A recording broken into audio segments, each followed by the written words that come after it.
Show. Buenos días todos y bienvenidos a esta edición del Sugar City Morning Show para el día de hoy, jueves, y hoy es el 29 de agosto. 2 días más y terminamos el mes de agosto. Ya entonces el domingo me parece que estamos el 1 de septiembre. Perdón. Y pues septiembre lleno de muchas actividades. Va a volar rápidamente. Ojalá y que durante el mes de septiembre podamos conseguir lluvia, porque está crítica la cosa, bastante crítica la situación aquí en el norte con la sequía. Es muy importante que a este momento hagamos todo lo necesario para asegurar que tengamos agua para los siguientes 2-3 semanas. Digo 2 o 3 semanas porque pues de que va a caer la lluvia, va a caer. De una forma tiene que caer. ¿Cuándo es la pregunta? Pues ya debió de haber caído desde hace un par de meses. Pero desafortunadamente no lo ha hecho.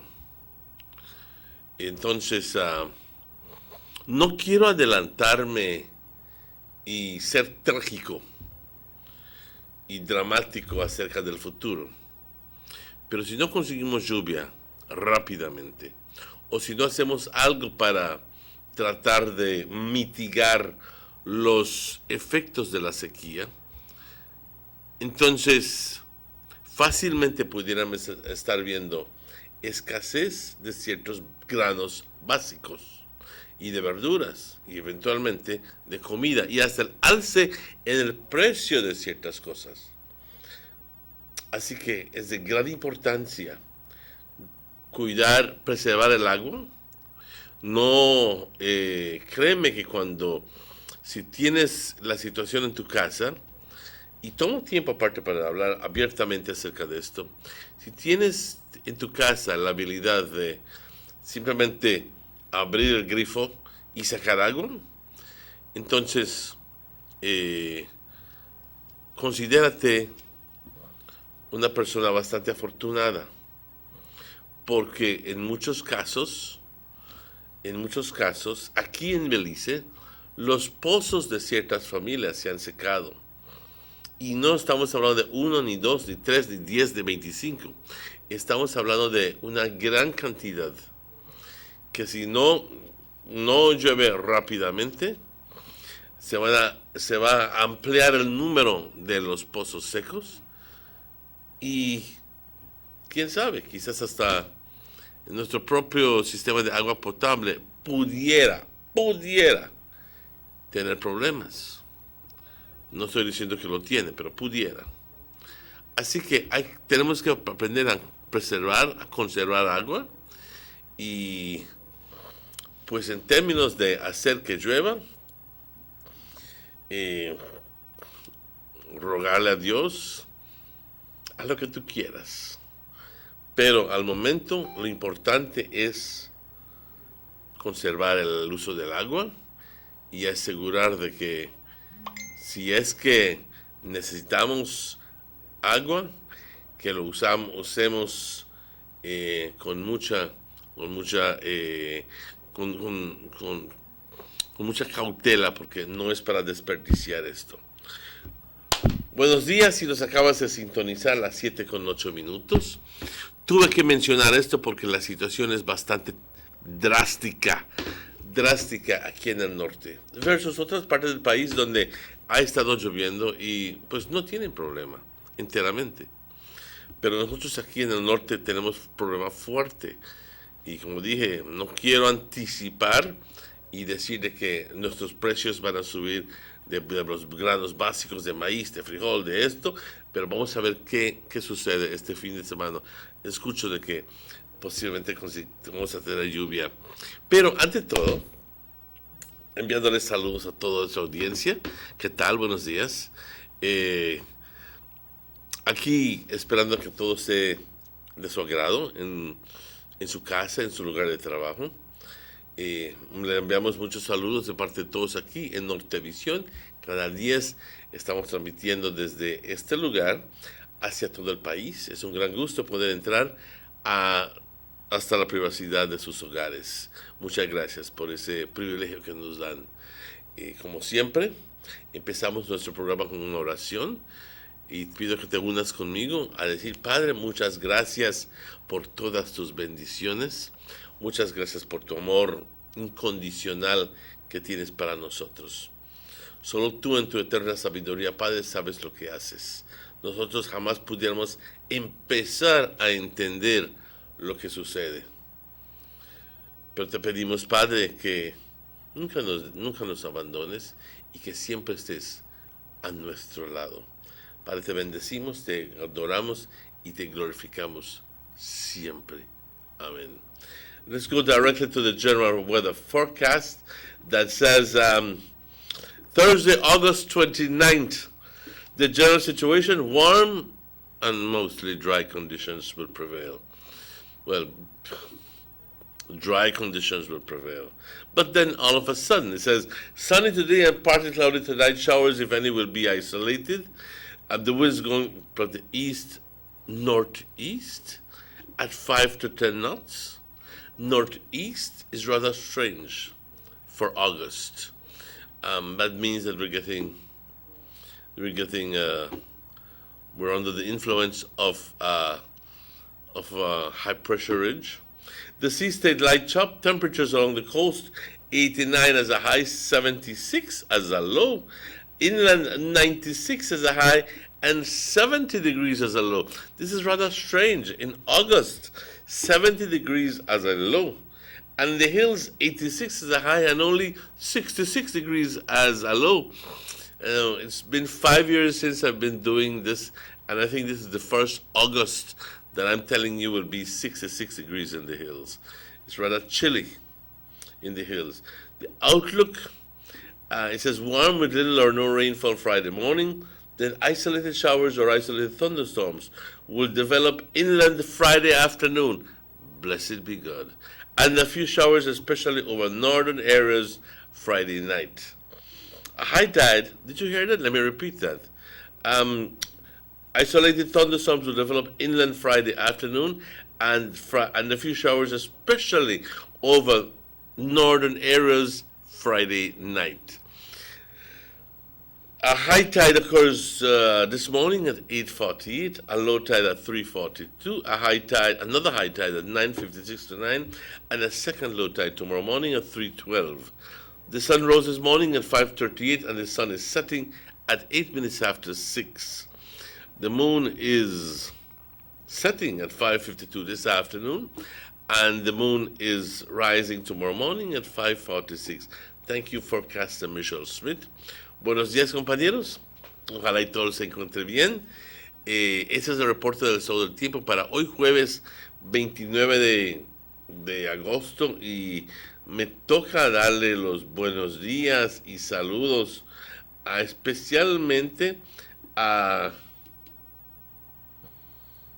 Froilán Cuello, que cumple 34 años, Martínez C.J. Hassani, a Jesús Roberto López Vanegas, a Giovanni Bobadilla, a Shans Naz Westby y a mi buen amigo Gabriel González Pinto de Campeche, Vanessa Murillo también.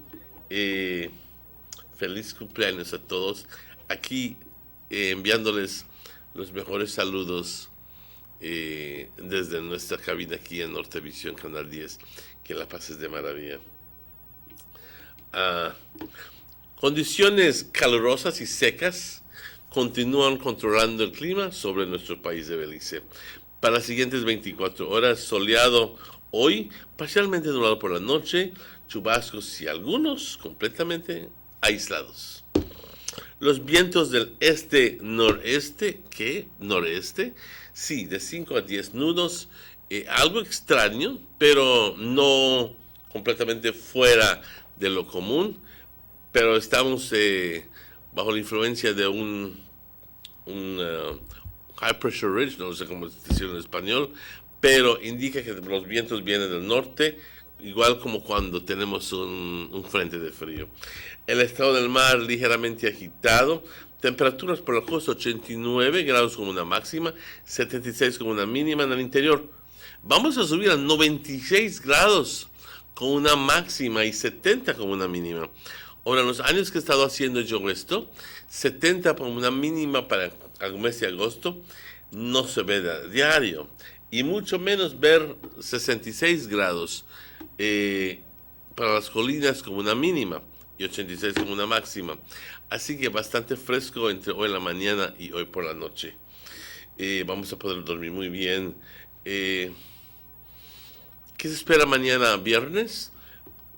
Algo de calor con poco de o nada de lluvia mañana por la mañana. Pero luego chubascos aislados, otros nada aislados, desarrollando viernes por la tarde. Y unos chubascos especialmente sobre áreas del norte. Ojalá y se cumpla esta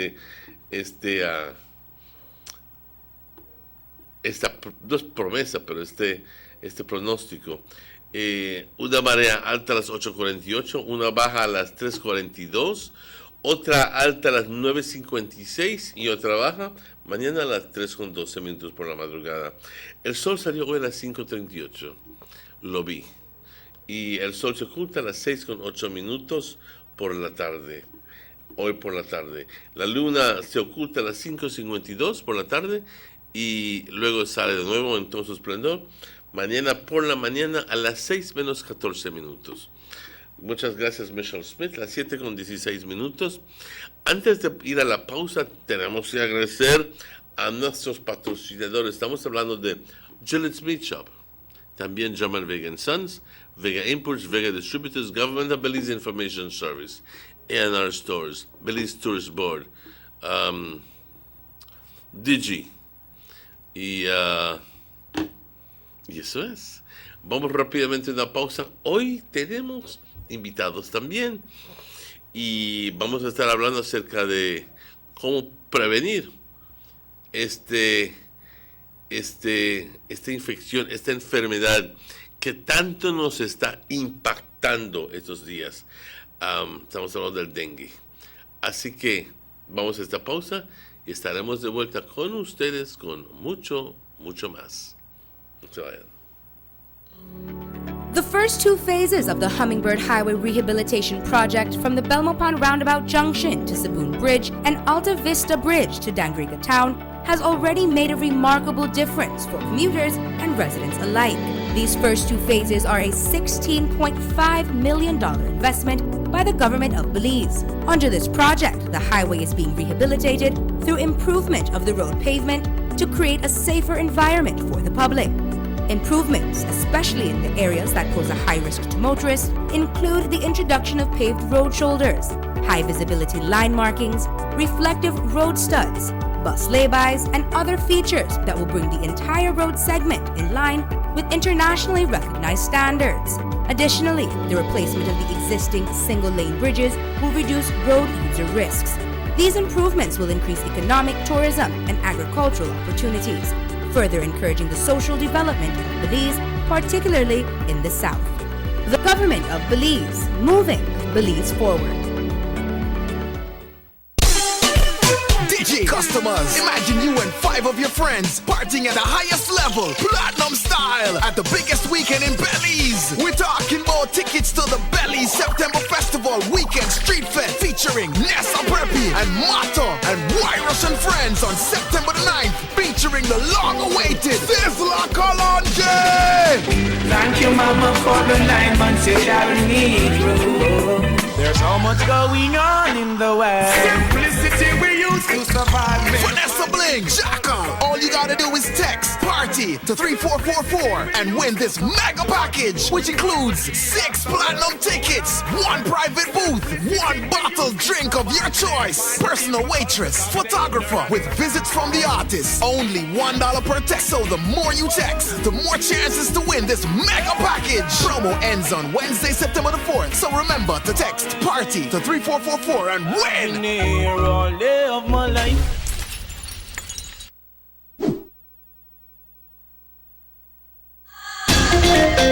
It's back to school time once again, and the only store to visit for all your back to school needs is A&R Store on Baker Street here in Orange Walk Town.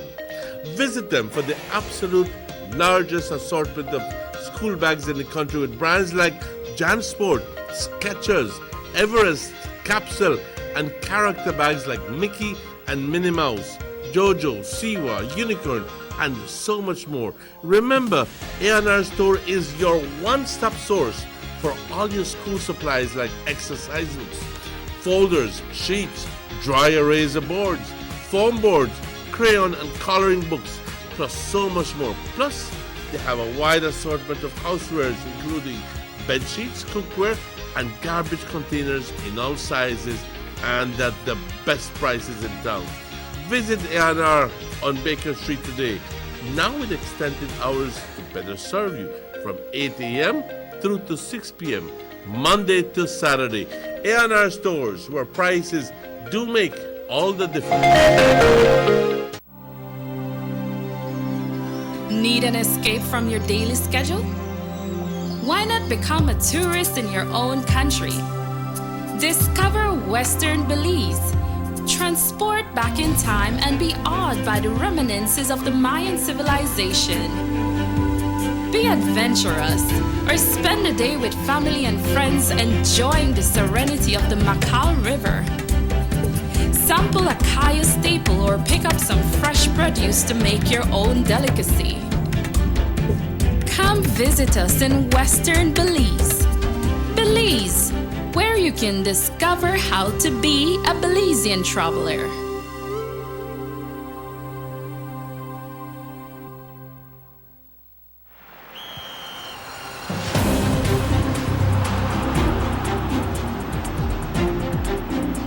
World-class spaces for Belizean athletes to thrive and fans to enjoy. Our new basketball and multipurpose arenas have proven their worth, attracting regional and international sporting events and hosting expos, conferences, and proud graduates. Your government moving Belize forward. On Wednesday, May 8th, Belizeans soundly decided to take the unfounded Guatemalan claim to the International Court of Justice, the ICJ. According to the special agreement, this is what happens next. 1. By June 8th, 2019, the government of Belize will submit the 2008 special agreement to the ICJ. Guatemala has already done so since their referendum was held in 2018. This will give the ICJ official authority to hear the dispute and to deliver a final binding result. The ICJ will then prepare a notice of when the trial will commence. 2. Next, Guatemala will have up to 1 year, that's 12 months, to submit their case to the ICJ. 3. Belize will then have up to 1 year, that's 12 months, to respond to Guatemala's submission. 4. From there, Guatemala will be given up to 6 months to reply to our arguments, and 5. Belize will then have up to 6 months thereafter to reply to Guatemala's response. 6. After the period of written arguments ends, the ICJ may allow additional pleadings, including oral arguments, and would set deadlines for those. 7. Once the timeline for arguments has ended, the ICJ will deliberate and make a ruling in accordance with the instructions and authorities granted to them by Belize and Guatemala, as per the 2008 special agreement. 8. After the ICJ's ruling is delivered, Belize and Guatemala will have 3 months to establish a joint commission to physically demarcate the boundaries between the two countries in accordance with the ICJ's ruling. The entire process will take no less than 4 years and can be as many as 6 years. This ICJ process will bring a final end to this long-standing Belize-Guatemala dispute. Belize and Guatemala will be able to put old divisions and antagonisms behind us and ensure that peace, development, and cooperation prevail.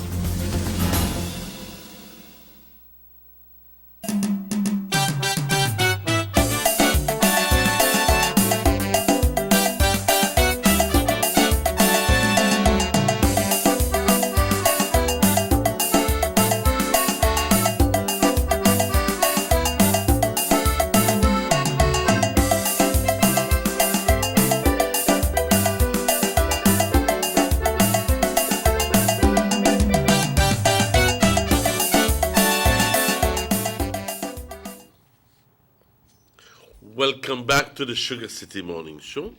It's exactly 25 minutes after 7. Bienvenidos de vuelta a Sugar City Morning Show, las 7:25. Vamos a hacer, bueno, ante todo, quiero decir buenos días a nuestro buen amigo, el señor Robert Checky Usher. Buenos días, good morning. Good morning, Mr. Martinez. I was about to preempt, but I said, no, we have to welcome you first. Oh, yes, man. Thank you very much. How are you doing? I'm okay. Okay, I'm glad. Thank you very much. Our guests are on the way, so Mr. Usher and I will be doing a segment together. We'll be talking a bit about certain issues, and in the following segment, hopefully our guests will have arrived by then, and we will proceed with the discussion. But Checky, I'd like to send out a big hug to Miss Myrna Usher. Oh, okay. She has been sending us these cards recently, friendship cards, good morning cards, and trying to make our day much better. And I'd like to acknowledge her and say thank you very much. It says, pause and remember that every situation in life is temporary. So when life is good, make sure you enjoy and receive it fully. And when life is not so good, remember that it will not last forever, and better days are on the way. Life is beautiful. Good morning. May your cup overflow with peace, love, and pure awesomeness today. Now, and that's a wonderful little thing to share. So, Myrna, thank you very much. We appreciate it. Sometimes we don't have the time to answer back or to acknowledge the messages, but I want to tell you that we appreciate your input, and that we also wish you all the best, and take time out to say, hey, have yourself a wonderful day from all of us here at Channel 10. Yeah, morning, Myrna. Morning. Her birthday is coming soon, you know. Her birthday is in September. Yeah. What's your take on the standardization of the Belizean flag, Mr. Martinez? Oh, I love it.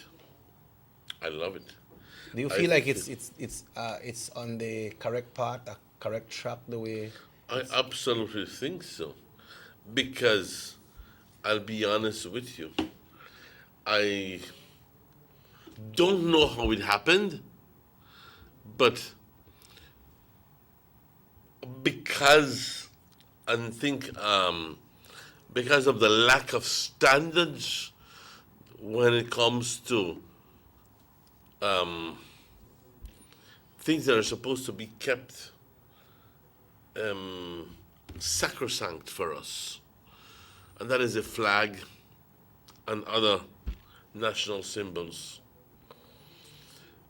Because of the lack of standards, we import all sorts of flags coming from Taiwan, China, God knows where else. And they don't know about black man and white man. They know about yellow man. Do we Do we call those counterfeit? Can they be counterfeit? Well, of course. They are not the real flag. So, please, if the flag does not the same color, if you don't want black man and one white man, there's no yellow man, don't buy it. That's not a real flag. So since this has happened right now, I wonder what will happen to the ones that are on shelves in different Well, they shops. have to be removed because it's a standard that is going to be put in place. Yeah. In other words, you will have to comply with that standard when you import.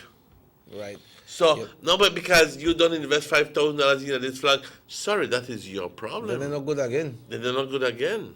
Yeah.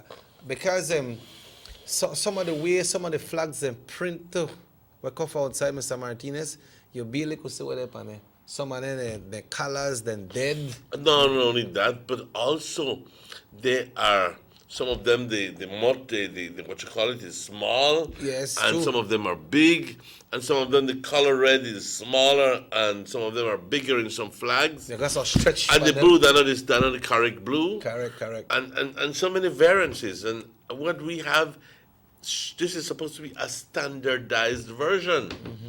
This is an authentic one that we have. Oh, yes, that is an authentic one. Yeah, so I wouldn't, for the love of God, keep one that is not authentic. Yeah, so make we respect with flag, man. That are not an ordinary piece of paper. Another thing. I would like to invite teachers and other people in the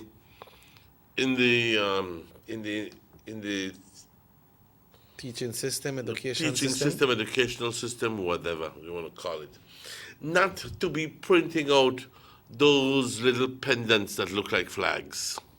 Oh, like the ones that give the kids to wave. And giving out to children. Because they end up on the streets.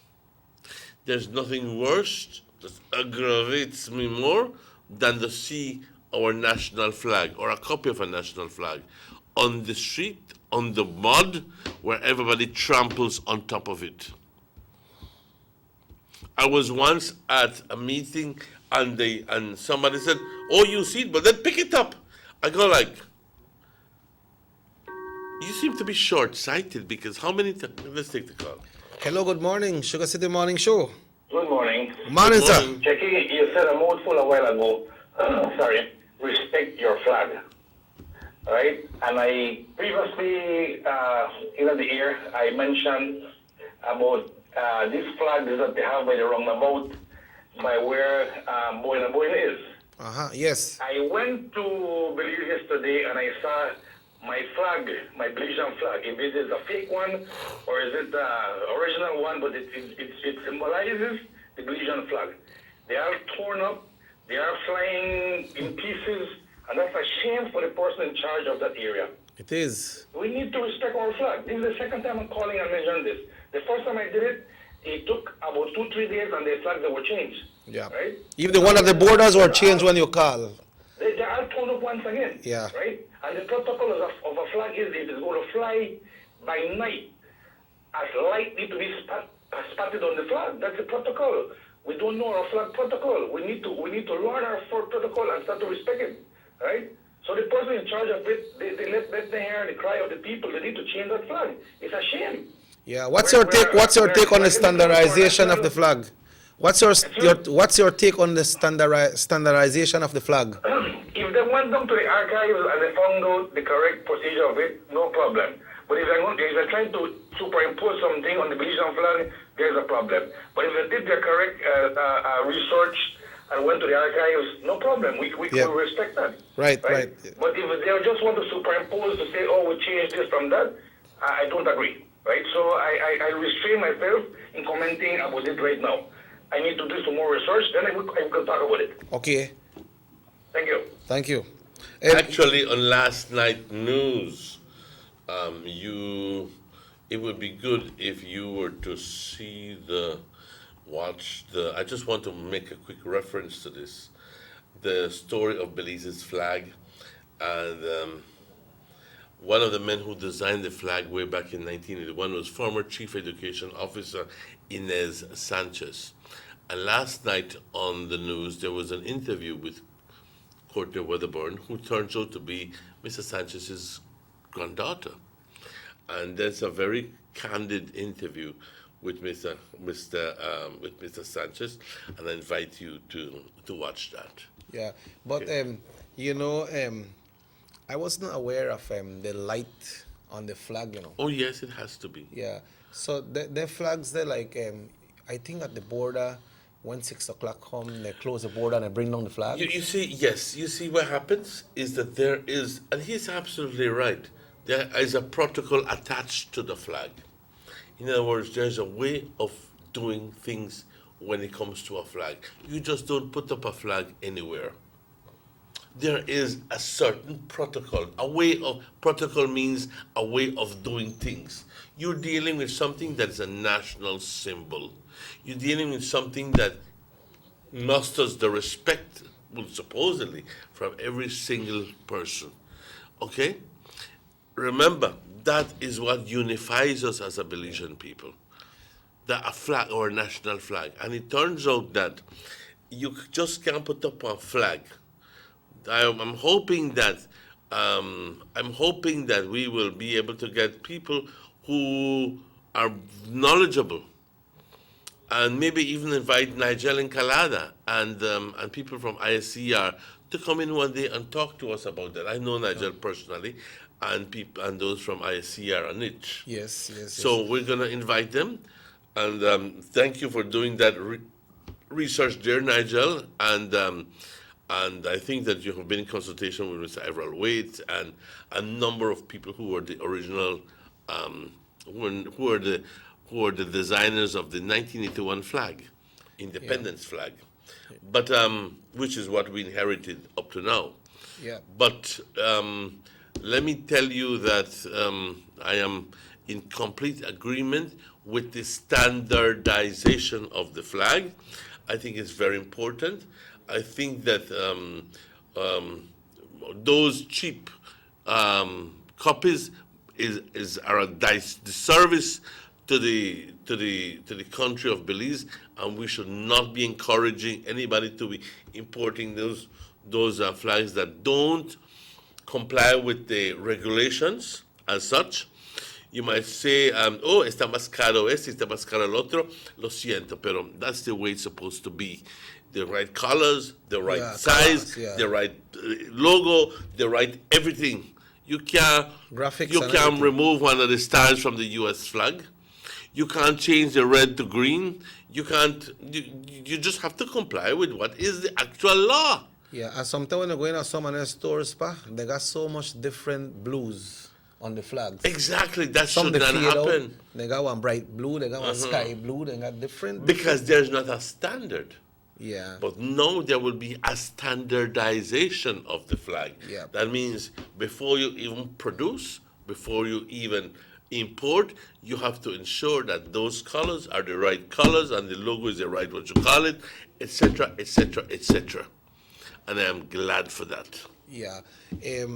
We have vector control in the house, but before we go on this break, Mr. Martinez, I would just like to inform all persons that are hooked up with Digi that effective tomorrow, that your speed with your Digi will be tripled. So if you have 10 megs at home, by tomorrow it should be upgraded to 30 without no extra cost. If you have 20, it will go all the way to 60. Mamma mia. Yeah, and that's at no extra cost. It's just a service from the company. And some persons are already being upgraded, but they say the 30th because the company believe by the 30th everybody will get that upgrade. So I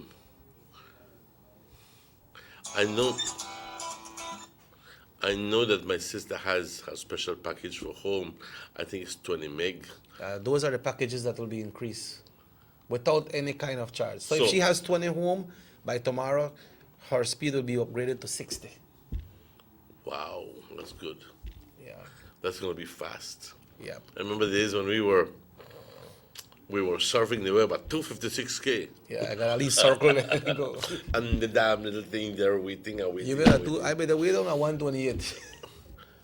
Right. 250, we are 128. So Martinez, we need to take a break because Yes, let's take that break. Our guests are in the house. It's exactly 7:38. I invite you to please keep watching us because we're going to be talking. Hey, dengue is one of those diseases that are making a huge impact on the lives of all Belizeans. Yeah. We gather that some people have died, or some people are just about to die because of the lack of care and attention, because they thought that it was se me va a ir, no tengo que ir al doctor. Y that no happen so. At all. Yeah. Believe me, tenemos que ponerle más interés a nuestro cuerpo y también a buscar formas de erradicar el vector común. Y ese vector común es el mosquito. And we will keep on reminding all of us to respect the flag, especially this September celebration when they come. A lot of flags are We're not done with that yet. Yeah, we have to go back on that. If I end up sounding like scratch record, I don't care. Yeah, let it scratch. Let it scratch. But the right flag. We will have a change. Yeah, let's take a break, folks.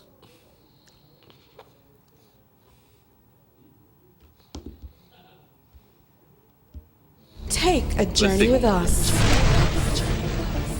to endless possibilities. Our future as a country is now. DigiNet Boost is countrywide. Taking Belize into the future. A nationwide technological evolution. As the most advanced fiber connection, DigiNet Boost is a step forward into a modern world. Belize is powered by DigiNet. DigiNet Boost, now available countrywide.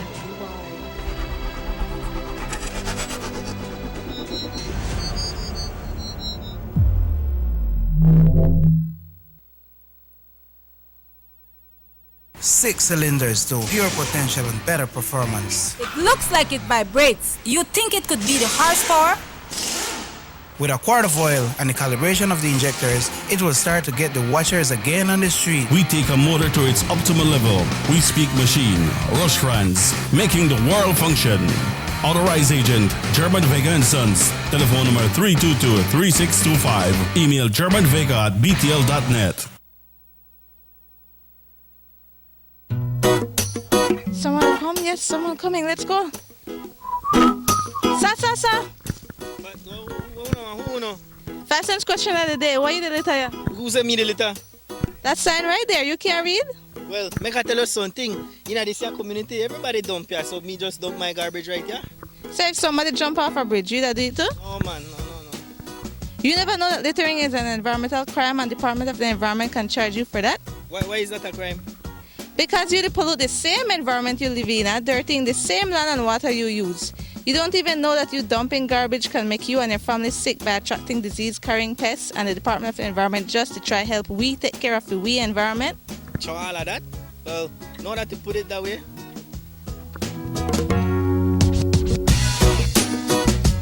Thanks for your 5 cents, brother. That's 5 cents question of the day. This message is brought to you by the Department of the Environment.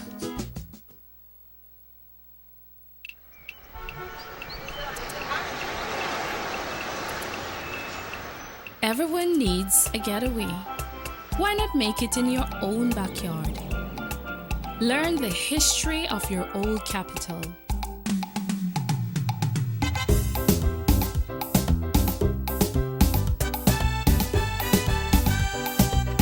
Or venture out on a road trip to experience the village life and be captivated by nature's wildlife, culture, and food.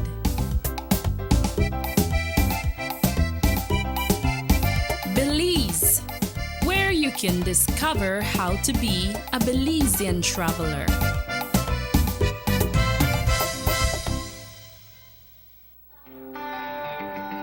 Everybody wants a clean and healthy family. That's why they purchase the best food products and the cleansing materials. This time, we give you a bigger size of La Costeña products like the mouth-watering fried beans and the pasta sauce. And surely for your clean laundry, we have the breathtaking aroma of Ensueño Max Suavitel. Even your visitors will ask what you clean your floors and restrooms with. And you can boast it is the variety of Pinol products and Sultan muriatic acid now in 900 milliliters. And much more for the best prices only at German Vega and Sons Imports. We serve you at number 5 San Antonio Road, Orange Walk Town. You can even call us at 322-3625 or 322-2672. Or you can even send us a fax at 322-2571 or email us at germanvega@btl.net. German Vega and Sons Limited, because we care for you. Motor 5.0, 4 válvulas por cilindro. Todos quisiéramos una. Como que no agarra, ¿no? Siento como que se le pega el balancín. Vamos a darte el aceite que te mereces. Vas a correr como rayo, preciosa. Los que oímos más allá de las revoluciones, hablamos máquina. Roche-France, poniendo el mundo a funcionar. Agente autorizado German Vega y Sons. Teléfono 322-3625. Roche-France.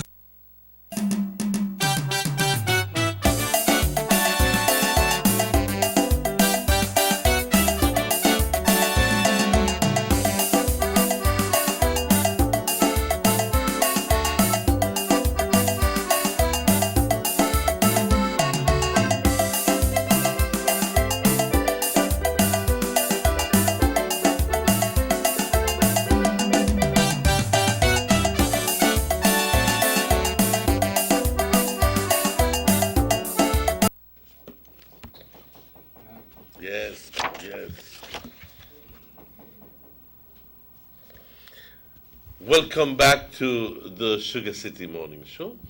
It's exactly 7:46. Bienvenidos, buenos días, bienvenidos al Sugar City Morning Show para hoy. Hoy es el 29 de agosto. Entre 2 días terminamos el mes. We're very glad and privileged to have this morning 3 people who have come in, 2 at this moment with me. And just to impress on you the magnitude of the effects of this disease on the Belizean populace. We have an action team, 3 representatives of the relevant authorities, and I'd like to take time out now to welcome Mr. Castillo. He's Hicopab, did I say it right? Good morning, Mr. Castillo. He's attached with the Northern Regional Hospital. And also Mr. Selwyn Garcia, who is the person in charge of vector control. Am I right? Yes, Mr. Martinez. And in the following segment, we will be talking to another member of the team, and that is from the Public Health Department. We will introduce him when he's in front of cameras. But in the moment, good morning and welcome to the show. Morning. Morning. Thank you, Mr. Martinez. It's good to have you here. Just to give a quick, recapitulation, if that's not a big enough word. I do understand that you're not privileged to talk openly about numbers, but numbers is what makes it interesting and makes it sufficiently meaningful for us, and even more meaningful for us to be impressed about the magnitude of this event. But are we seeing any break in the cases of dengue here in in the northern part of the Belize. I know that Orange Walk was, and I am saying this, was close to 400 of the 1,000 plus, or almost 2,000 cases. But how's it going? Yes, first of all, Mr. Martinez, I would like to thank you for this opportunity to be able to sensitize the public in general, about different health topics, issues that affect us daily, every year. Mr. Martinez, thank you. And I want to say that in regards to your question, up to April week 34, the Office of the Director of Health Services had released information that countrywide there were, I believe, 1,234 or 32 confirmed cases of dengue in the country of Belize. That is clinical total. Or? No, that were confirmed cases, and about 1,050 clinically diagnosed cases. So the numbers have increased since the last publication. Yeah. Because it was at 900 and 800. Yeah. What happened, Mr. Martinez, is that with dengue, and this is what we evaluate, and this is the message, that dengue is a vector-borne illness. When and while people are infected, and if people are moving around, that increases transmission of the virus, because I could have dengue and I could live here in Orange Walk town, but if I move into the surrounding villages or even to Corozal, Belize, or within the country of Belize, while I am infected, I remain infective to mosquitoes, and mosquitoes make no distinction. They will be feeding for blood. Blood is their meal for them to continue their generations, the laying of their eggs, and that is how transmission occurs. If I am infected, if I move, I leave infected mosquitoes that will, in 3 to 14 days, become infective to people that do not have the virus, and that is what increases the numbers of dengue. We know that it haven't, while we are in the rainy season, it haven't been raining much. However, we still have the breeding sites out there. What we are doing, the different health departments here at the Northern Regional Hospital, we have engaged. In August 1st, we had a meeting with the different village leaders to sensitize them and to plan the way forward. And what we are doing from then on, we have been conducting cleanup campaigns, getting rid of... How effective have those been? While it has been effective, Mr. Martinez, in getting rid of most breeding sites, people are still infected, and then the mosquitoes are still out there, so the numbers... So excuse me, what you're telling me is that people are actually responding to the cleanup campaigns, in other words, being part of it? Yes. This is in conjunction with this is being executed through the Ministry of Health, us, who represent the Ministry of Health, with the support of the village leaders, the different groups in the different villages, because it is a problem within the communities, and we want that the communities be able to recognize that there is a problem and a need to be able to get rid. So we've gotten to that point where the people have actually understood that part of their responsibility is to keep their yards clean, and for them to be able to maintain themselves healthy, that they have to do their part. That is right, Mr. Martinez. I'm very glad about it, because previous to that, I think that there was, how can I say it, but a pure indifference to the whole matter. And I go like, it's not my problem, and I don't care if my neighbor's yard is dirty, so I'm going to clean mine and let him clean his or hers. And if you come to think about it, that barely makes any sense. Hello. I mean, logically, the mosquitoes coming from there and from the neighbor's yard into your yard, biting you, and he ends up sick. Who ends up sick at the end of the day? You end up sick. That is right. Mr. Martinez, I also wanted to mention that while the cleanup campaigns are ongoing for the month of August, the month of September, probably into the month of October, Mr. Rafael, if I'm not mistaken, we still have persons infected. However, I believe that we are moving in the right direction, Mr. Martinez, and we need the continuous support of the community because vector control along with HECOPA Public Health can respond to conduct the different activities to control the adult mosquito population, the larvae of the mosquitoes, the health education, as I had mentioned.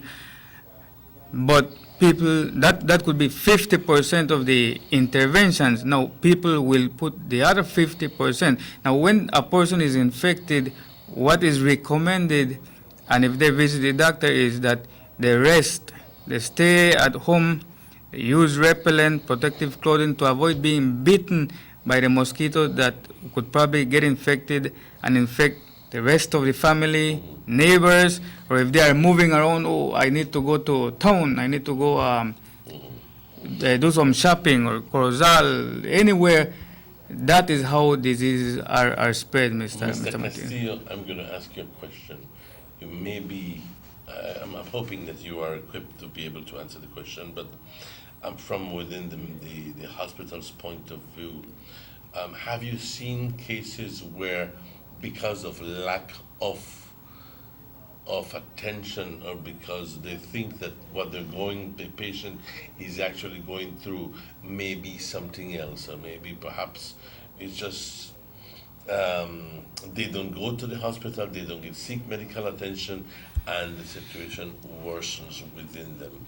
Have you found a lot of these cases? Because I know of a couple. We have found, especially during the cleanup campaigns, going from house to house, talking to people. Especially in communities where neighbors get along really well. The neighbor gets dengue, they go to the hospital, and they get treatment for the symptoms, and then they go back into the communities and tell people who have similar symptoms, you know what? Don't go to the hospital because they will give you Tylenol. That's all. So you have Tylenol at home, take it. Right? But that's not true, is it? That's not true because analysis is done to rule out that the person is not getting into a severe situation there with severe dengue. But most importantly, that person needs to come to the hospital because if that person is diagnosed with dengue, then it gets reported to vector control. Then they go in, do the case investigation, intervention, the spraying of the neighborhood. So that person staying home is actually causing more, is making Let me interrupt you there. How fast is that process of moving from one to the other? Is it the same day thing or follow 2 days thing? In other words, the person reporting to the hospital and on the point where vector control comes in and does the spraying. It's picked up. If they go to the hospital, it's picked up immediately because we have an information system that gives an alert. So it goes into the vector control's hands immediately. But if you go to a private laboratory, then it's until the laboratory either reports it to the hospital or every morning they go out to visit all the facilities. Do private doctors have a mandate from the ministry saying you must report these things immediately to the public health department? Those are reportable. We have a list of mandatory reportable diseases. Right, and dengue is one of them. Dengue is one of them. Okay, good. So it should be able to. It's not as a situation that it's just information is going to be lost because the doctor is not reporting. It's just that it may take a day or more. Okay. Do you honestly think that we have gotten to the apex of that graph, or do you think that perhaps it yet has to go up more and then? Well, according to the report released from the Office of the Director of Health Services, they expect that in September, October, that we should reach the peak of this. So we yet have to see so much more. Yeah. Because really, this is wet season, but hello, we're not going to get rain. So what we have been blessed really because of the absence of rain with an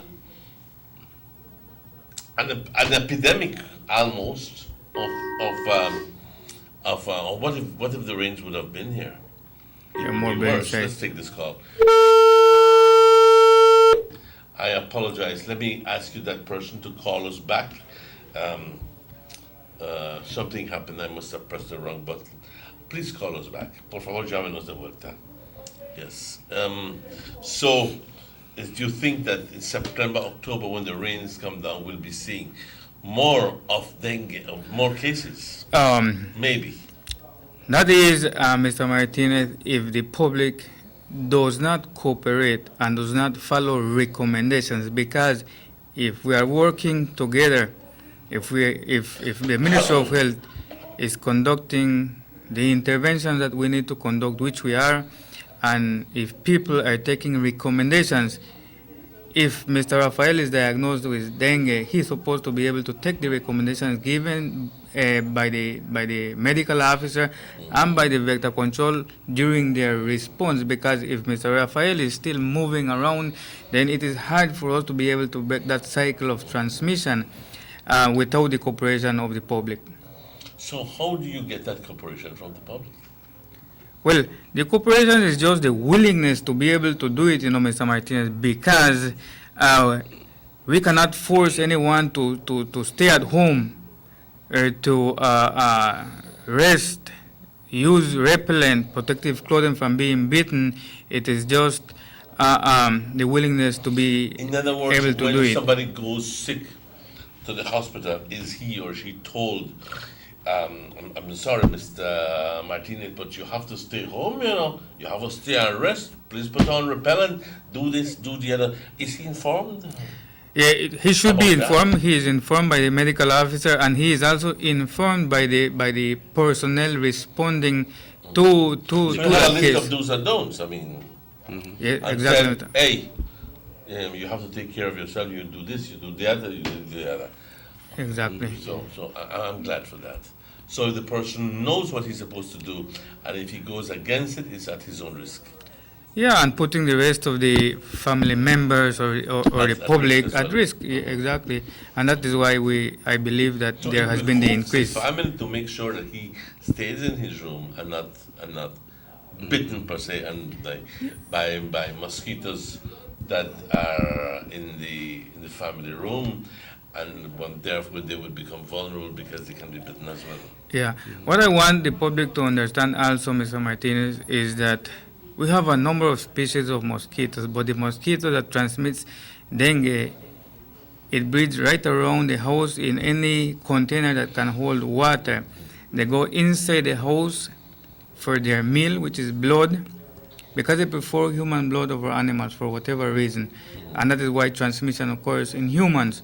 And if we are getting rid of those possible breeding sites, anything that it could be, tires, tins, cans, bottles, anything that it could be that could possibly hold water, we are not going to have that vector, but we will still have other species of mosquitoes, but not the one that transmits dengue, chikungunya, and Let me Zika. ask you a question, sir. I have, sometimes I wonder, how is it that I get mosquitoes inside of my home? But picture it.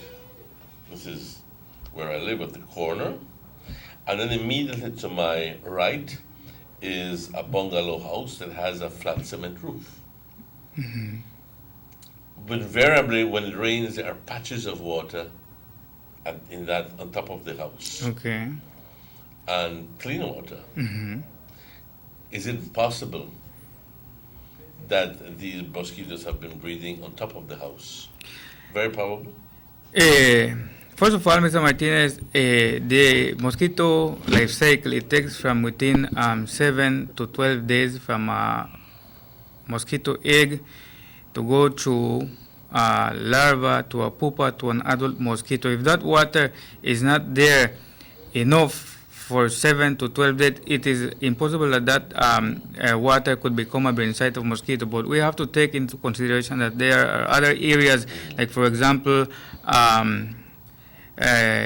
different plants that could hold water, tree holes that could hold water. So if we may not have the sites containers, man-made containers, we may have other habitats like tree holes, different trees that hold water, and that they hold water for beyond 7 to 12 days. Those will be brain sites of mosquitoes. So we may not literally be looking at the containers, no, but other habitats where mosquitoes are still breeding.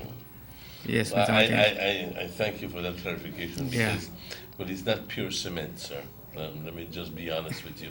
Sometimes there are patches of what I believe is actual grass growing on top. Okay, well, you say, Mr. Martinez, well, if water stays there for beyond the 7 and 12 days, it is possible that those be mosquito-brain sites. Very powerful. Yeah. Very powerful. We need to take a break. It's exactly 4 minutes after 8 o'clock. Let's take a break and we'll be right back with you. If you want to participate, please call us 302-2170 or send us text messages to 638-6415, 638-6415, or to 600-5769, and we'll gladly read them out. Let's take a break.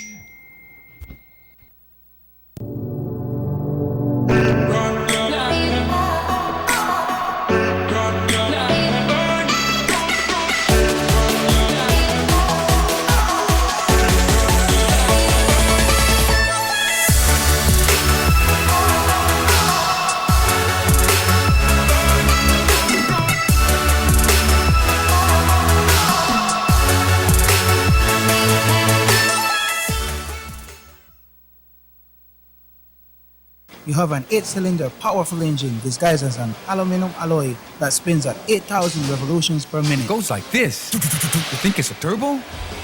No, with a cleaning of injectors and a change of oil, you will run more efficient, my friend. For those who understand the engine like it talks to you, we speak machine. Rush France, making the world function. Authorized agent, German Vega and Sons. Telephone number 322-3625. Email germanvega@btl.net. The Philip Goldson Highway between Belize City and the Philip Goldson International Airport is getting a major facelift to the tune of $31.5 million. Section B of the highway upgrading project between Haulover Bridge and the Buttonwood Bay Boulevard roundabout is underway at an investment of $21 million. Works consist of the full rehabilitation of the road to paved standard, which includes the widening of the road to 4 lanes, lined sidewalks and drains, wide shoulders, median, and parking plus a bus lane at designated sections of the road. LED road lighting will be installed along with road safety features such as signs, reflectors, and road markings. The project will also facilitate in the improvement of underground infrastructure for the public utility companies. The government of Belize, moving Belize forward. The San Ignacio-Santa Elena Bypass project is now complete. The transformation began in 2012, and now residents of the Twin Towns and visitors alike are enjoying the end result. Works include the full pavement of Lamulus Boulevard, along with 2 miles of sidewalks and drainage, LED lighting, and a roundabout at the entrance of Santa Elena. The Twin Towns now boast the longest and widest bridge in Belize, immune to flooding from the occasional rise in water levels of the McCall River. A bypass road was also built linking the new bridge to Joseph Andrews Drive, which was rehabilitated, as well as 1 mile of pavement, a median, and 2 miles of sidewalks and drainage. This was all done to the tune of $34.8 million. But that's not all. The project was extended due to savings from the successful execution and implementation of the initial scope of works. Now over 2 miles of additional road works will commence, including George Price Avenue, Liberty Avenue, and the George Price Highway between 3 Flags and Hawksworth Bridge. The government of Belize, moving Belize forward. There's no need to go across the border to enjoy sun, sand, and crystal blue waters. Belize's northern islands and reef are just a boat ride away. Go slow and immerse yourself into the Caribbean Sea or enjoy some fresh coconut water. Or pick up the pace on an island where locals can enjoy sandy beaches by day and feast on your fresh catch by night. Discover the Mesoamerican Barrier Reef and submerge yourself into another world where you can experience a traffic jam you will want to return. You can also make new friends along the way.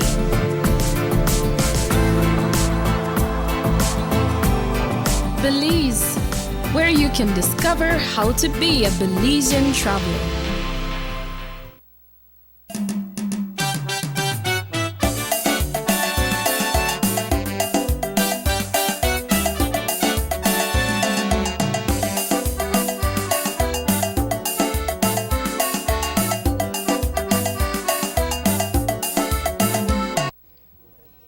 Bienvenidos de vuelta al Sugar City Morning Show, las 8:09. Good morning. Welcome back to the Sugar City Morning Show. Voy a tratar de hablar tantito en español porque estoy consciente que nuestra audiencia es en su gran mayoría de habla hispana y me imagino que pues siempre tenemos el problema que inglés es nuestro idioma oficial, pero también tenemos una responsabilidad a la gente de habla hispana, porque si queremos asegurarnos de que nuestro mensaje llegue, pues háblame en tu lenguaje que me entiendes, ¿verdad? Así que vamos a dedicar este segmento aquí a esencialmente hablarlo, básicamente lo mismo, pero en el lenguaje especial, en el lenguaje español, para asegurarnos que nuestro mensaje les llegue a ustedes. Compañeros, hemos estado viendo que no nos abandona, siempre estamos escuchando del dengue y el dengue y qué malo es el dengue y cuántas personas ya se infectaron y cuántas personas están pasando por el dengue ahorita y qué difícil lo pasan.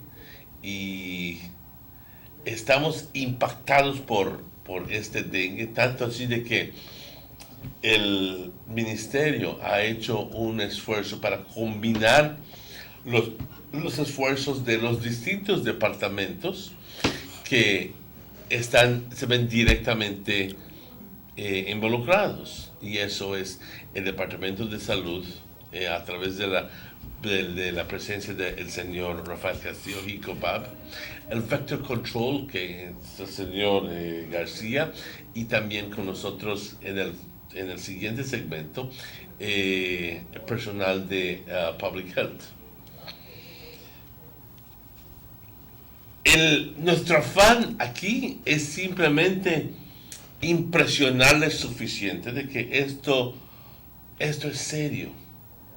Esto no es una jugada y estamos tratando de informarles suficientemente para que podamos reaccionar a esta información de una forma positiva, porque el departamento puede hacer su trabajo, pero la otra mitad del trabajo lo tienes que hacer tú como ciudadano responsable. Y eso indica que la responsabilidad del individuo tan pronto se ve afectado es reportarse al ministerio, al hospital. Háblanos más acerca de qué es lo que pasa, Rafael, cuando una persona va al hospital y se piensa que quizás tenga dengue. ¿Cómo llegas al punto de clínicamente confirmar que es dengue y qué es el proceso más luego? Pues ahorita los casos de dengue se están viendo no se están viendo en emergencia, se están viendo en lo que es el outpatient clinic. El proceso normal, solo si el paciente llega y si se mira que hay una complicación o que la persona tiene síntomas de dengue severo, pues se va a hacer un caso de emergencia para atender a esa persona. Hay 3 clasificaciones que los doctores usan para clasificar un paciente. Son guías de PAHO y WHO que cambiaron en el 2009. Se trata de dengue sin síntomas, dengue without warning signs, dengue with warning signs, and severe dengue. So depende de los síntomas que el medical officer mira en la persona, va a calificar la persona. ¿Qué en el amor de Dios es dengue without physical signs? Pues por ejemplo, de los 12,000 casos que habían en abril de dengue en Honduras, 7,000 había, no eran los síntomas que normalmente pensábamos. La gente venía con fiebre y tal vez fiebre, vómito, o venían con fiebre y dolor muscular, pero no había dolor en los ojos. So pensaron que tal vez era un flu. Ok. Así que eventualmente se mal diagnosticaba el paciente. Sí, y con los nuevos guidelines ahora, por ejemplo, los dengue without warning signs, esa persona se puede tratar en casa. Pero dengue con warning signs, que los síntomas de dolor muscular, fiebre. ¿Qué síntoma te distingue claramente y te dice, esta es dengue? Pues tenemos la fiebre, que normalmente es un poco alta, y tenemos dolor retroorbital, tenemos dolor muscular, dolor articular, y también Vómitos. puede ser el petequia, el rash, el onset of rash. ¿Vómitos? Puede ser vómitos, Mr. Martínez, y también un caso puede... Lo que pasa es de que hay 4 clasificaciones o 4 tipos del dengue. Dengue clásico, los síntomas son los que acaba de mencionar mi colega aquí, Mr. Rafael, pero uno de esos casos de dengue podría progresar a un caso severo, que podría ser vómito, podría ser moretones en el cuerpo, podría ser tal vez de que... Por eso es importante visitar a un doctor o un médico, porque el doctor podría ver si hay posibilidad de una hemorragia. Entonces esos son los casos de que se atienden de emergencia para poder evitar una complicación en un caso. Así que un dengue no atendido te pudiera causar severos problemas. Exactamente, por eso se le pide al público que visite a cualquier centro de salud lo más pronto posible, porque un caso de dengue se puede complicar a un caso severo. ¿Es posible tener fiebre hemorrágica? Es posible, y eso podría ser por diferentes razones. Podría ser automedicación, tomar pastilla que contenga aspirina, que podría ocasionar... Así lo que peor que puedes hacer es tomarte aspirina. Exactamente, porque podría complicar un caso. Entonces, lo que nosotros recomendamos cuando hay los síntomas del dengue, la calentura, dolor muscular, dolor alrededor de los ojos, hay que visitar el doctor en cualquier centro de salud más cercano, porque el doctor va a hacer su diagnóstico, se va a reportar, y si creen el doctor que podría ser un dengue complicado, que se pueda complicar, esa persona se iba a ingresar, se iba a detener para poder monitorear. Okay.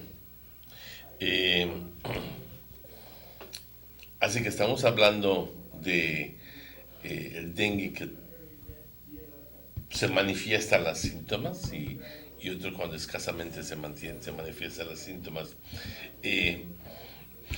Me imagino que el mensaje más fuerte aquí que les podemos dar es de que no tomes nada como un hecho. Es más, tan pronto tienes dolor, tienes fiebre, por favor, nuestro más importante mensaje hoy por la mañana es acudir al sistema de salud. Es más, acudir a la clínica, acudir al doctor, al hospital, lo que tengas más cerca. Pero no te automediques, por el amor de Dios. porque fácilmente puedes tomar una aspirina y te puede hacer mucho más daño, que es justo lo que le sucedió a una amistad mía.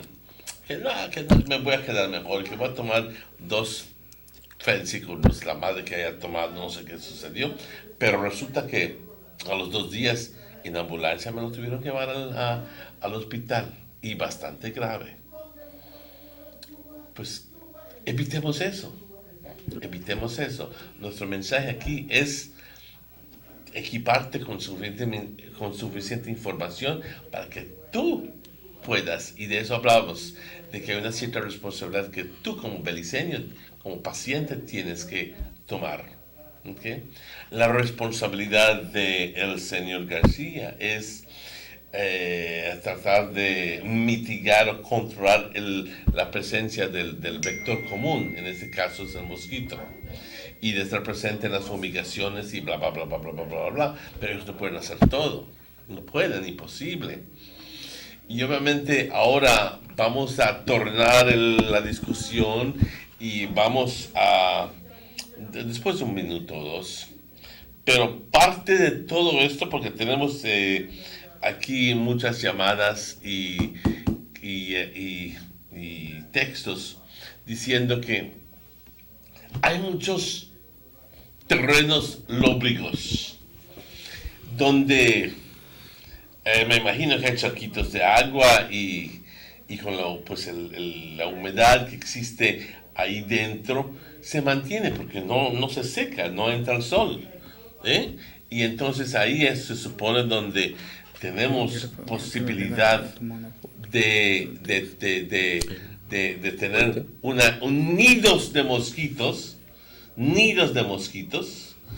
donde este tipo de situación pudiera empeorarse. Ahora, estamos en la víspera de la caída de lluvias, estamos esperándolo entre un par de semanas.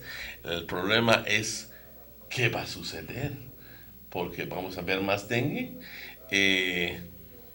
Yo no sé si tengas otro mensaje ¿Quieres decir otra cosa antes que veamos una pausa e invitemos al otro invitado? Sí, bueno, quisiera decir de que como usted ha indicado y hemos indicado anteriormente, Mr. Martínez, el Ministerio de Salud responde de diferentes maneras en llevar la información adecuada hasta el hogar, o como la estamos compartiendo esta mañana gracias al espacio que ustedes nos han brindado, que siempre nos brindan en Nortevisión, responder a los casos del dengue o casos sospechosos del dengue de diferentes maneras, con el rociamiento intradomiciliario, con rociamiento con las máquinas pesadas, diario, de mañana y tarde, y lo que queremos es la cooperación del público en general. Como lo hemos mencionado anteriormente, nosotros ponemos un 50%, esperamos el apoyo del público y ese es el otro 50% en la limpieza del patio o el uso de repelente, evitar los criaderos de mosquito, evitar estarse en movimiento. Por ejemplo, si un niño de escuela contrae el dengue, lo que se recomienda es reposo para no causar transmisión en la escuela. Si es un padre o una madre que trabaja, la recomendación es reposo de igual manera, porque si estamos trabajando en diferentes lugares donde hay gente de diferentes lugares también, se puede causar transmisión y llevar o que la transmisión de la enfermedad llegue a diferentes lugares donde no hay la enfermedad por una persona que no tome las recomendaciones del descanso, el uso de repelente, quedarse en casa mientras está infectado con la enfermedad. Díaz, ¿por qué no hacer análisis en el hospital? Es que $60 cobran para private.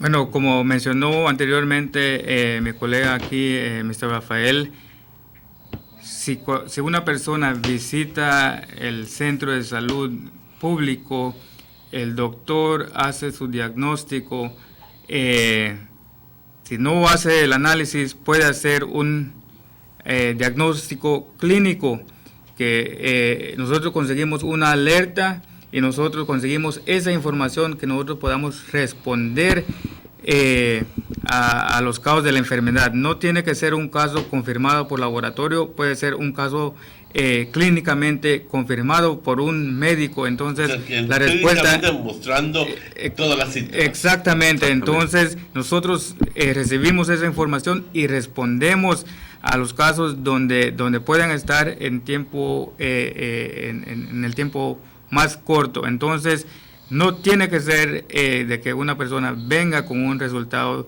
de un laboratorio privado. Si visitan el hospital, los servicios están, se les va a dar y nosotros vamos a responder. Pero nosotros necesitamos saber de esos casos si la gente visita el centro de salud público. Vamos a saber, pero si no se visita y se queda en casa con todas las síntomas, es imposible que nosotros podamos saber de estas enfermedades.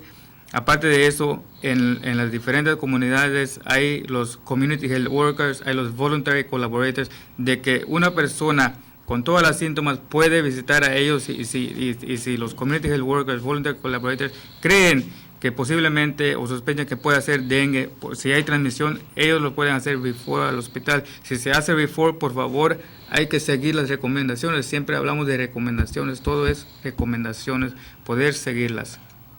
Muy bien, pues a este punto le quiero dar muchas gracias al señor García. Vamos a seguir con el señor Castillo en el siguiente segmento y luego le invitamos al representante de Public Health para que esté con nosotros en el siguiente segmento. Como dije, este es parte de un equipo que está compuesto de representación de varios departamentos para mostrar una fuerza, una unidad en fuerza. Así que vamos rápidamente a una pausa. Estamos de vuelta con ustedes con mucho más. Vamos a la pausa. Notice the residents of rural communities in Orange Walk and Corozal districts. If you value your health and your children's health, you will dispose of your garbage only at approved sites. The disposal of garbage at any other location is illegal, and if caught, you can be fined up to $5,000.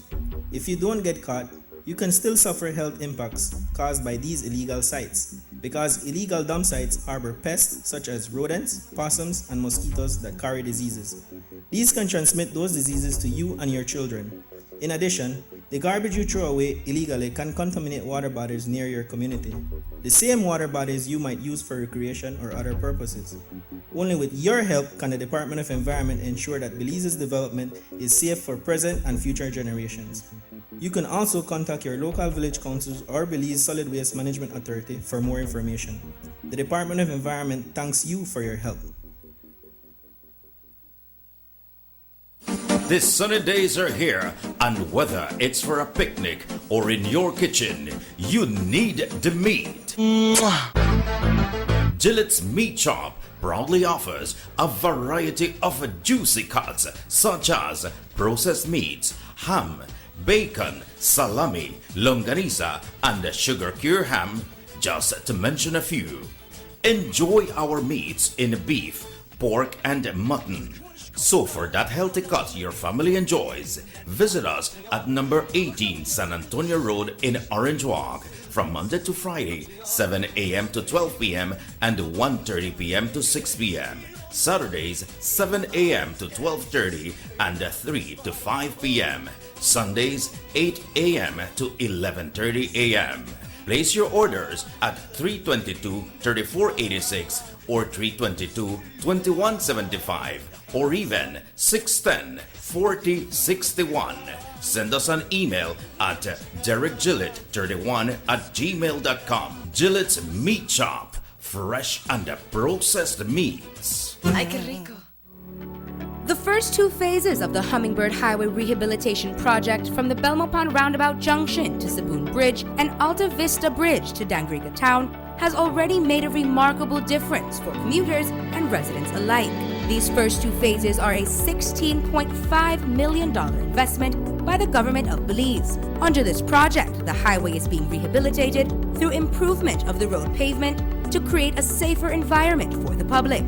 Improvements, especially in the areas that pose a high risk to motorists, include the introduction of paved road shoulders, high visibility line markings, reflective road studs, bus laybys, and other features that will bring the entire road segment in line with internationally recognized standards.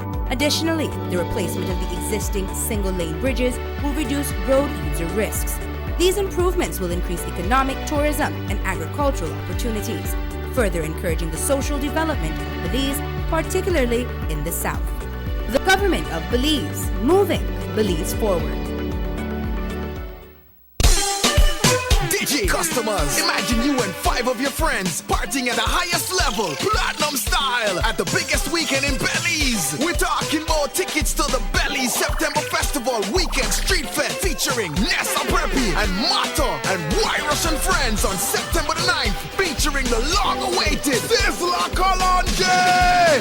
Thank you, Mama, for the 9 months you carried me through.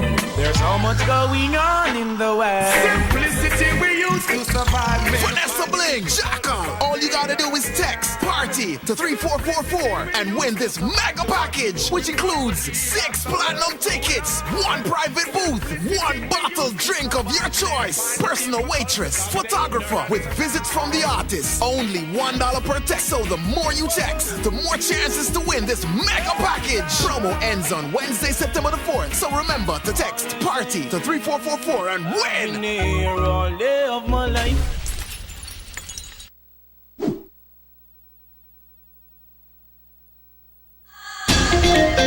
It's back to school time once again, and the only store to visit for all your back to school needs is A&R Store on Baker Street here in Orange Walk Town.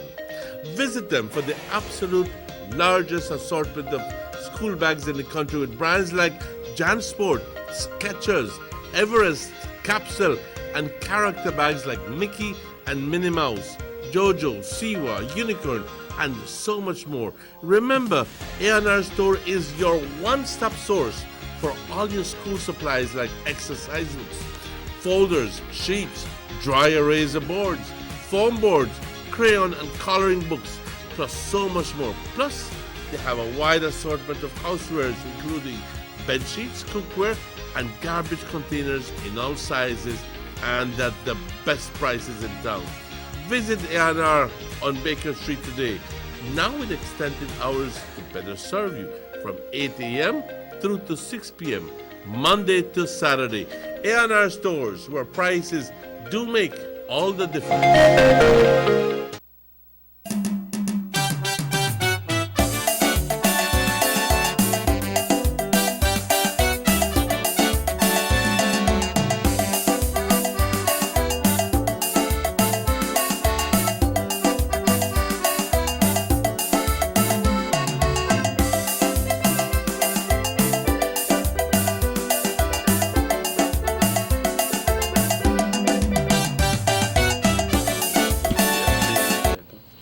Welcome back to the Sugar City Morning Show. It's exactly 8:31. As mentioned, we have with us in this segment, as mentioned earlier, we have with us in this segment Mr. Rafael Castillo, who's in charge of HECOPAB here at the Northern Regional Hospital. And this morning we are joined by Mr. Fabian from the Department of Public Health. Good morning, sir. Morning, sir. And welcome to the show. Excuse me. In the previous segments, we have been talking about the diagnosis and what we as citizens should do, or as patients should do, whenever we're showing symptoms. And I think it has become paramountly clear that the first thing we can do is that when we're showing signs of dengue is to get ourselves over to the hospital as quickly as possible. That has become paramountly clear because of the problems that may arise if you don't do that. One of the other items that has become increasingly clear to us as part of our responsibility as citizens is to keep our areas clean. And because that's our contribution to helping to mitigate the occurrence of dengue in our area. Now, I want you to put this in perspective, please. We are not in the rainy season, for God's sake, and we have over 2,000 cases of dengue. The question is, what in the world is going to happen when we are actually in the rainy season? When we have a proliferation of mosquitoes, and God forbid, we will see an increase in all of these cases. So we're going to go from one scenario quickly to another. So, as part of our commitment to you, the people, of trying to inform you and educate you, we have sought the participation of these people and to try to do exactly that, to impress us all sufficiently so that we can zap out and we can react whenever we have that situation. Mr. Fabian, part of the responsibility of the citizens in this town and everywhere is to keep our area clean. However, the law provides that if you don't do it, you can be held responsible. For the sake of, I don't know the word used or what is exactly. What penalties are there for people who just don't bloody care about keeping their yards clean? Normally we have the right to carry on, to build up a case so that we could actually take it to court. However, we try to restrain ourselves from reaching up to that point, all right? So we normally visit the persons on a face-to-face basis, talk to them, let them know of the issue that is arising, let them know of the consequences, because it does not make a difference, make at least half the whole community, those are clean up, everything gets picked up, and then 3 of within the community do not. Those 3 will be the source for the whole infection of the whole village again. So how do we question this at this point? How do you get those 3 to participate? Yeah, so those persons, eventually we visit them and we provide them the health education for those. We normally let them know what is supposed to be, all right? In the event that they refuse to carry out what we are requesting from them, then we pay them a second visit. In the second visit now we give them a time span. You need to clear up whatever thing you need to clear up by a specified amount of time. Let's say a week, 3 days, 4 days. So in the event that this person still refuses to assist and participate within what is being requested, then we release what we call a legal notice. A legal notice basically in written that you are being requested by the Ministry of Health, the Public Health Bureau, to do this within a specified time span. That would be like, for example, the 3rd warning. In the event the person is still reluctant and still does not want to comply in no kind of movement, we release a second legal notice, and from there we build up a court case, whereas the person will be carried to court based on all the previous visits as has been. We build up a case against that person, and then we would try to seek court action. Have you got to the point where you've actually taken somebody to court? Not recently. Anything not recently. I can't really recall last time it was done, but it hasn't been. Normally, persons would, once they receive the first legal notice, they would take action. And it's a pity because eventually, I believe, by word of mouth, knowing the consequences, they're supposed to take action already. But those are easily solved cases, I imagine, because people normally live in the area, and the problem is those that don't live in the area, and those are not accessible. How do you deal with that situation? In a way, the land is here, but the owners live someplace else. Well, we have certain cases like that, whereas we might have an overgrown lot, for example. All right, the person owner lives at States, but they have the land here, which is forgotten whatsoever. Normally, we try to seek the help of town council or the village council to identify the owners of this. But whenever a complaint arises in regards to a situation like this, we normally seek assistance from the person doing the complaint to get the full details for us. Once you get the full details, then we try our best to get in contact with the owner of that or the caretaker of that land. Then we take action against the caretaker. But that's easier said than done, sir. Yeah, that's right. That has always been a challenge, especially for those that people complain, but they don't even know the owner, caretaker of the land.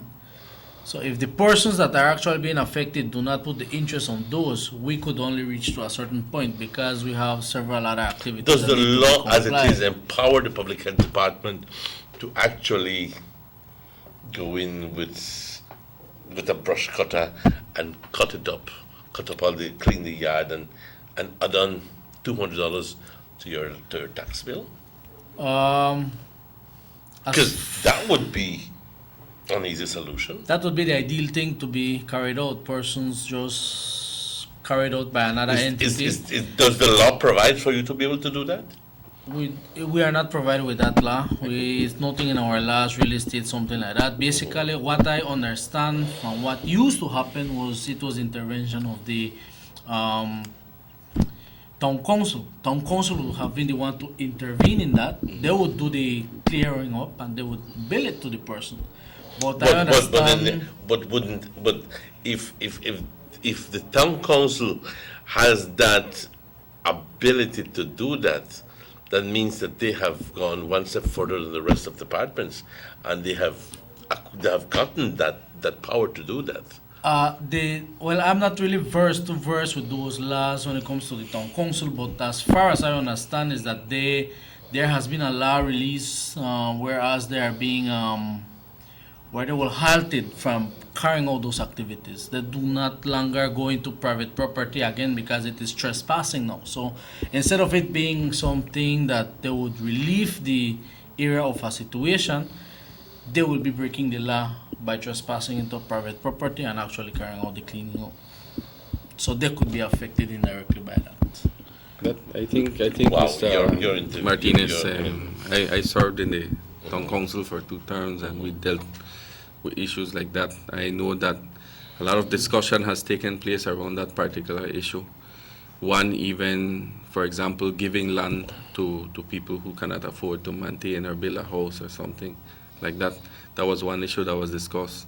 But I must make mention that that system that you explained has been done before in Belize. I know that City Council, during the term of Mayor Daryl Bradley, sold 9 properties in Belize City that were not being taken care of. The owners were not living in Belize, and they charge, for example, per square foot. I can't recall the value per square foot for cleaning the land. So if you have 100 by 50 piece of land, that's 5,000 square feet. We charge you $1 per square foot or $10 that goes onto your bill, and that's how they manage to build up a case. Which is perfect by me, if you ask me, because I cannot let you go on having overgrown property lots in the middle of town and not worrying about the consequences of it. You have to be held responsible for your actions. And if the system itself cannot provide for some sort of relief there, but then those laws are antiquated and those laws need to be changed. So, which leads us to the following question, do you think that the public health laws, Mr. Oak, need to be reviewed? On a personal point of view, I do believe that they are really outdated. Public health laws need to be strengthened, and I believe by persons seeing the consequences of certain actions, they might take actual action against to what is being requested from them, because there are certain consequences, whereas persons might just see it, oh well, that is what I will get if I don't do it. Well, it doesn't really bother me. I could easily pay that amount and then you could continue visiting me and I will pay that amount again anytime you wish. So it doesn't really make an effect on me. I could easily afford that. But if it's something that or it really will affect me, then you might take action. Think about it twice before actually saying, well, okay, I'll wait till then come, or I will do my actions first and then get over this one time. And to be honest with you, even the court scenario, that doesn't frighten a number of people anymore, I'll be honest with you. They know that between the time that they're actually being taken to court and the time that they actually have to pay the bill, whatever, it amounts to years. Because first you have to go to the first, and then second to the and then thirdly to the and people are going to end up going all the way to the fourth and fifth if there was, before you can actually get that person committed to doing what you wanted him to do 4 years before. So it's a waste of time. Which is complete. I don't know how you feel about that, Rafael. Well, I felt the same way. I've heard comments from people say, well, you know, if I do this, it's only $100 fine, so I will pay the fine. I've heard people say, like, for example, there was one situation that occurred in Corozal with a lady burying her loved one outside of the cemetery, and she had done so without authority from the Ministry of Health. And she said, well, it's only $1,000 fine, so I will pay that, and went ahead. So our laws definitely need to be revised, stiffer penalties, stiffer fines. I know that we don't want to become a punitive state where you want to punish people for everything, but I think the example needs to be set. I hear comments a lot in the communities, well, you know, the town council is supposed to chop front of my house, right? Are they responsible for doing that? Yes, there is actually in the Summary Jurisdictions Act, which mandates you to keep any not the town council, but you, the owner of the property, in front of your house. In front of your house, I know as much. It's just that. But I think also in schools teaching more the laws of Belize, and people, because they say ignorance of the law is no excuse. No excuse. So, ignorance of the law is no excuse at all. But in the cleanup campaigns that we are doing right now, along with public health and vector control, are people being reactive? Are they participating? Yes, people are participating, especially the partnership that we have created with the village leaders in the communities. We have had our little challenges, but at the end of the day, we have come together and said, you know what, we want to eliminate this disease with the cleanup campaigns. This is what our goal is. And also going from home to home and talking to people about the importance of keeping the yard clean. A lot of the situation that we see in the communities are beyond the control of public health or HECOPAV or vector control. They require higher authority. For example, when you talk about solid waste management, where the rural areas don't have a standard collection system like in town, so the people burn their garbage, the people keep cans. They burn the cans, for example, the cans stay there, collect water, mosquito breeds in them. So it's a start. Right? So I'd like to since we have the President of Public Health there, I'd like to invite you guys to talk just quickly about a scenario here that is not too far from us. We have just around the corner there, within town limits, gentlemen, within town limits, a most abominable sight. And that is because we have garbage being thrown on one of the streets, lining the streets right here by Bishop Martin High School. I don't know if you've seen it. And within all that garbage, you will find dead cats, dead dogs, dead refuse, rotting vegetables. But invariably, you will find plastic bottles and all sorts of things that are receptacles that mosquitoes used to breathe. So in that area, I'd like to draw your attention to right within town limits. What in the world is town council doing about it? What in the world is public health doing about it? What in the world are the owners of the property doing about it? But that's not a sight that we should be seeing. Not in August 2019, for God's sake. Because we have so many laws and we have so many that says, throwing of garbage is prohibited in this area, and so forth, and so forth, and so forth. And it seems to me that the more laws we have, the more corrupt we are. I think, as a matter of fact, there's a Roman phrase that says, and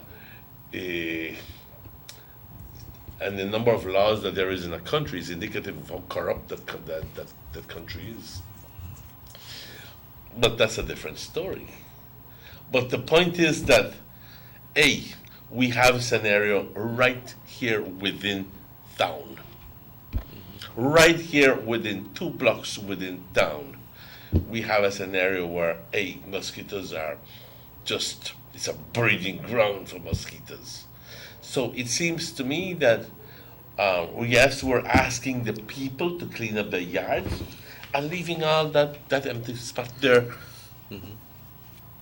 to the mercy of God. So who takes care of that? Who does the cleaning up campaign in those areas? Can I get an answer there? Who does that? Well, currently we are targeting the rural areas, the rural communities. We're going to do cleanup campaigns in 24. Mr. Casio, this is not rural. This is right smack within town. Yes, I'm getting to that.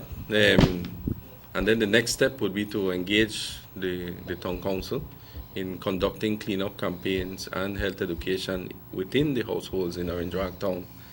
Remember that the solid waste disposal, what I want people to understand is the illegal dumping, the clandestine dump, is a symptom of a systemic problem we have in the solid waste management in our country. For example, dump sites need to be at least 4 miles out of town limits, right? So if there's no collection system by your house, ever wonder why we get so much junk up with our? Well, are you going to drive 4 miles to? Most of that garbage is thrown by people and bicycles and who live within walking distance. I'll be honest with you. They come in the middle of the night and just pling. So the report needs to be made. I don't know if public health has received it. Is sorry to be, but and I knew that I had something to say because we pass by that place every day and we go like, man, this is town limits. In the first place, what is wrong with those people who are throwing it away there? And it's something that, garbage disposal is a problem that will forever be a sore. Because Trial Farm apparently does not have a good garbage disposal system in place. Because you can either pay or not pay. What about not paying? Where do these people put their garbage? It's easier to just throw it into the empty yards and pretend that you don't know, you don't say nada de eso. Is that right? Mm-hmm. But are you the Detroit or are you the said of damn picnic or Detroit? But so where's our pride? Where is, in the world's sake, our pride? Where's our pride of saying we're Belizean, we're Orinjoaqueños? Huh? And I hate to be sounding off this way, but hey, this is not acceptable. But even more so when it happens within town. I mean, right here close to Bishop Martin High School, where kids are sitting down, and I imagine that they have the constant mosquitoes must be going there and seeing all those people hollering buffet. You know what I mean? Yes. In regards to those particular sites, it has always been a challenge for public health because in order for us to take action against the persons, we need to know who is actually doing the throwing. So, if let's say, for example, you live in the area, you see persons dumping the garbage, it's a word of mouth. You going, you reporting, yes. I saw my neighbor, Mr. Castillo, dashing its garbage on this dump site, so he's creating this nuisance. He's just part of it. There's other persons doing the same thing. So by us, public health will normally visit the person carrying the nuisance. Everything remains confidential, and we try to see how best we can solve the situation. Now, when we visit Mr. Castillo, he will deny everything. He will say, "Well, I don't use that. I have a place back of my yard, a pit hole where I burn my garbage, and it stays right there." So how could we justify that? Yes, you are the one that is doing it by word of mouth. So basically, set up an exploratory team. Go at 6 o'clock in the evening and just stake out right there for only an hour. And believe me, somebody's gonna go there. And throw away garbage. What we have seen on a situation similar to that was the one, I don't know if you guys recall, the one by Your Creek Road. There used to be a dumping of garbage where the person actually put it as a complaint, and then they had the council involved, and they were actually the land where it was being dumped, it was cleared, and then a sign was placed. So that eventually mitigated the problem because the person actually did its own surveillance in regards to that area. So the problem stopped, right? But that wasn't really public health doing the actual intervention. Yeah, but it was something similar can be done. But then we need the personnel working together in order for us to achieve that. Right? I will say it publicly that I have been forgiving of the public health department because I do admit that we're severely understaffed and under-resourced. If that were not the case, believe me, I'd be smack on your asses. Sorry for that. but I can understand the fact that it's impossible for 4 or 5 people to be handling the public health aspect of our entire district, taking care of restaurants and public health and water quality and latrines and overgrown yards and tara this and tara that. For God's sake, there has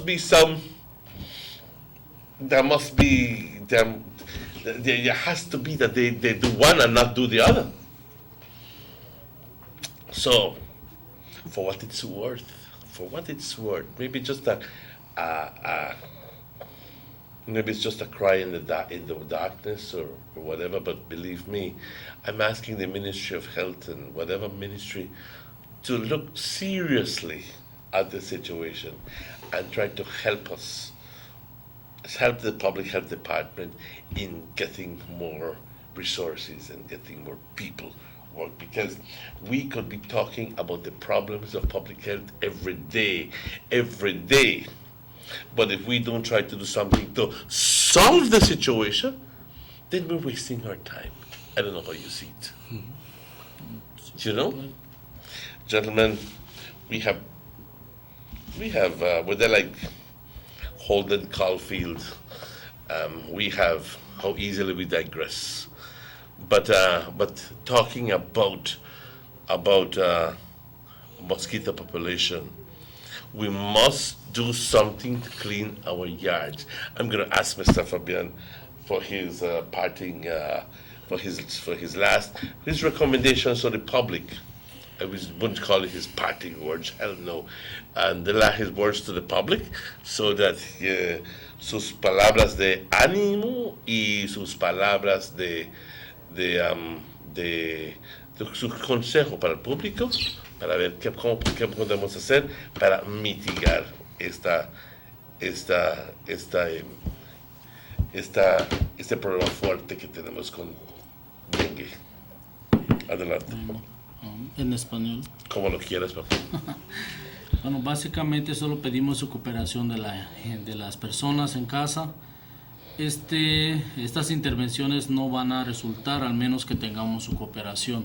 Nosotros solo hay ciertas cosas que podemos llegar. Nosotros nos arriesgamos cada vez yendo a las áreas donde hay dengue, nosotros no lo tomamos en cuenta, pero aún así tenemos que llevar a cabo nuestro trabajo. Nosotros ya le estamos dando la mano, simplemente queremos que ustedes nos apoyen y que realmente hagan su parte sacando todo lo que es contenedores, basura, cosas que podrían aguantar agua, que serían criaderos de mosquito, ¿no? Entonces, con nosotros ya dándoles la mano, simplemente completen el proyecto en participando. Ya simplemente con su ayuda los vamos a mantener o vamos a terminar con este problema que es el dengue. Tú haces de tu parte y la gente hace de su parte. Correcto. Y simple. si no lo hacemos, entonces nosotros solo podemos hacer tanto. Si ustedes no ayudan, no estamos en nada. Tiene que venir de mano a mano para que lo logremos. Un esfuerzo mutuo, señor Castillo. Sí, quiero enfatizar lo que mi compañero ha dicho, que cortando la transmisión del dengue solo se puede hacer posible con la ayuda de la comunidad. Cuando se hacen las campañas de limpiezas en las aldeas, nosotros andamos como equipo, yendo de casa a casa, buscando también lugares a donde se está procreando el mosquito. Y si encontramos casos positivos con latas o llantas a donde hay mosquito positivo, se le habla con la gente. Y la gente, gracias a Dios, ha sido bien comprensible y también ayudando, ¿no? Entienden, saben. Como se dice en español, háblame porque tengo capacidad de entender. Somos gente grande. Y creo que de nuestra parte, lo que ayuda y lo que va a ayudar es, usted hizo una pregunta más cuando empezamos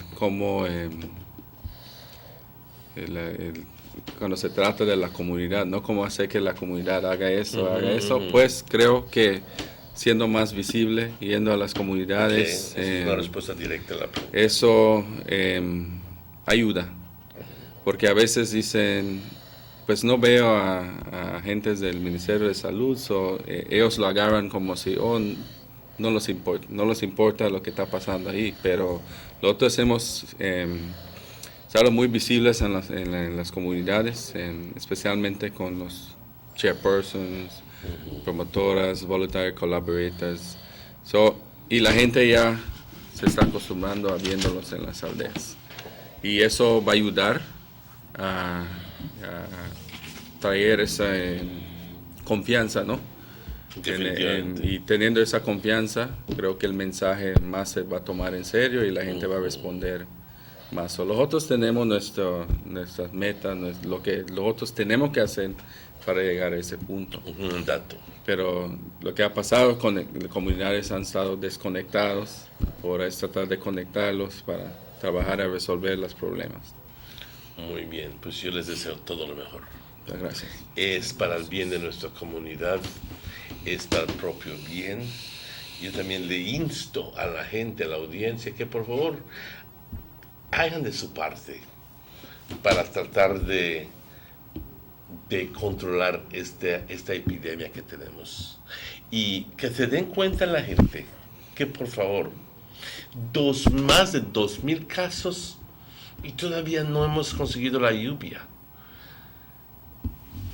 God forbid que tengamos un escenario que sea de tan grave epidemia que ya entonces perdemos el control de la situación, porque te imaginas con tanta lluvia, mucho más mosquito y con tanta incidencia ahí fuera, más de 2,000, entonces cuán vulnerable estamos. Así que ojalá y este programa les haya impactado suficientemente para cambiar su forma de pensar y ponerles en un overdrive para decir, voy a ser más proactivo ahora, voy a tratar de hacer de mi parte para ayudar a los esfuerzos en controlar este vector común. Compañeros, muchas gracias. Gracias. Les agradezco fuertemente su presencia aquí. Al equipo de producción, muchas gracias. Son exactamente las 9:02. Al señor Chequi y Raji, muchas gracias. Y a ustedes importantemente, al público que nos ve y que nos manda textos, mensajes. Gracias por su participación. Este show repite hoy por la noche a las 9. Primero Dios, estaremos de vuelta con ustedes. Primero Dios, mañana a la misma hora. Tengan un feliz día. Nos vemos mañana. Se cuidan todos.